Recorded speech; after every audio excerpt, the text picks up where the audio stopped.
नमस्कार। आदरणीय बुवा आमा, दिदीबहिनी तथा दाजुभाइहरू, म आज एक अत्यन्त संवेदनशील घडीमा तपाईहरू सामु उपस्थित भएको छु। केही दिन अघि सुनसरीको देवानगञ्ज, सिराहा लगायतका स्थानमा भएको दुःखद घटना र त्यसपछि केही जिल्लाहरूमा उत्पन्न अशान्त वातावरणलाई लिएर नेपाल सरकार पूर्ण रूपमा गम्भीर र संवेदनशील छ। यस दुःखद घटनामा परि निधन हुनुभएका हाम्रा नागरिकहरू जयप्रकाश मेहता, ओम प्रकाश मेहता र गणेश यादवप्रति म भावपूर्ण श्रद्धाञ्जली अर्पण गर्दछु। साथै शोक सन्तप्त परिवारजनहरूमा नेपाल सरकारका तर्फबाट गहिरो संवेदना व्यक्त गर्दछु। घटनामा परि घाइते हुनुभएका सम्पूर्ण नागरिकहरूको शीघ्र स्वास्थ्य लाभको कामना गर्दछु।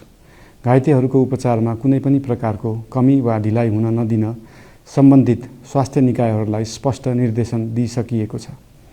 घटना भए लगत्तै सबै सुरक्षा निकायहरूले तत्काल घटनास्थलमा पुगेर परिस्थितिलाई सामान्य बनाउने, थप अप्रिय घटना हुन नदिने र शान्ति सुरक्षा कायम गर्ने प्रयास निरन्तर गरिरहेका छन्। घटनाको निष्पक्ष छानबिन गरी दोषीलाई कडा कानुनी कारबाही गर्न गृह मन्त्रालयले छानबिन समिति गठन गरिसकेको छ। म सबैमा विश्वास दिलाउन चाहन्छु कि यो छानबिन पूर्ण रूपमा निष्पक्ष र पारदर्शी हुनेछ। घटनामा संलग्न दोषी जो कोही भए पनि कानुनी दायरामा ल्याउन सरकार प्रतिबद्ध छ। अवस्था थप नबिग्रियोस्, कुनै पनि नागरिकको जनधनको क्षति हुन नपाओस् र स्थानीय स्तरमा विश्वासको वातावरण बनोस् भन्नका लागि नेपाल सरकार निरन्तर क्रियाशील छ। परिस्थिति सामान्यीकरण गर्न केन्द्र स्तरमा सर्वदलीय बैठक आह्वान गरी गहन छलफल गरिएको छ। स्थानीय तहसम्मै जनप्रतिनिधि, नागरिक समाज, विभिन्न धार्मिक गुरुहरू, समुदायका अगुवा तथा सामाजिक व्यक्तित्वहरूसँग निरन्तर संवाद भइरहेको छ। स्थानीय स्थितिको प्रत्यक्ष अनुगमन गर्न, पीडित पक्षसँग संवाद गर्न र शान्ति सुरक्षालाई थप सुदृढ बनाउन गृहमन्त्री स्वयं सो स्थानमा पुगिसक्नु भएको छ। साथै देशको समग्र शान्ति सुरक्षाको अवस्थाबारे गम्भीर समीक्षा गर्न राष्ट्रिय सुरक्षा परिषदको बैठक बसी परिस्थिति अनुसारका आवश्यक निर्णयहरू समेत गरिसकिएको छ। यस्तो संवेदनशील घडीमा सामाजिक सञ्जाल वा अन्य माध्यमबाट असत्य, अपुष्ट सूचना, अफवाह, घृणा फैलाउने सामग्री वा समुदायबीच वैमनस्य बढाउने अभिव्यक्ति प्रचार प्रसार नगराउन अनुरोध गर्दछु। साथै सरकारी निकायहरूबाट जारी भएका आधिकारिक तथ्य र सूचना मात्र विश्वास गर्न विशेष आग्रह गर्दछु। प्रत्येक नागरिकको जीवधनको रक्षा गर्नु, सामाजिक सद्भाव जोगाउनु र समाजमा शान्ति कायम राख्नु राज्यको सर्वोच्च र प्राथमिक दायित्व हो। आगामी दिनमा पनि राज्य थप सतर्क र संवेदनशील रहनेछ।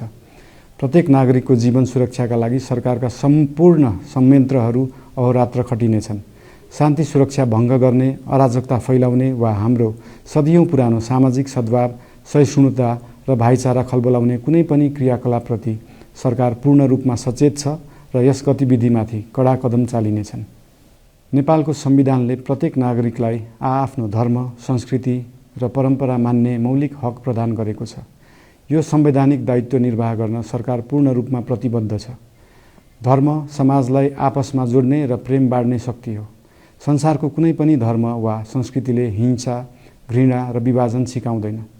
सबै धर्मको मूल सार करुणा, दया, प्रेम र शान्ति नै हो। देशको कुनै एक स्थानमा भएको अनपेक्षित र दुःखद घटनालाई लिएर कुनै सिङ्गो समुदायलाई आरोपित गर्नु र देशका अन्य भूभागमा समेत त्यसको प्रतिशोधको आगो फैलाउनु कुनै पनि दृष्टिकोणबाट न्यायोचित वा न्यायसङ्गत हुन सक्दैन। आदरणीय बुवा आमा, दिदीबहिनी तथा दाजुभाइहरू, हाम्रो इतिहास साक्षी छ कठिनभन्दा कठिन र अप्ठ्यारो परिस्थितिमा पनि आपसी एकता, सहिष्णुता र विवेक नै हाम्रो सबैभन्दा ठूलो शक्ति बनेका छन्।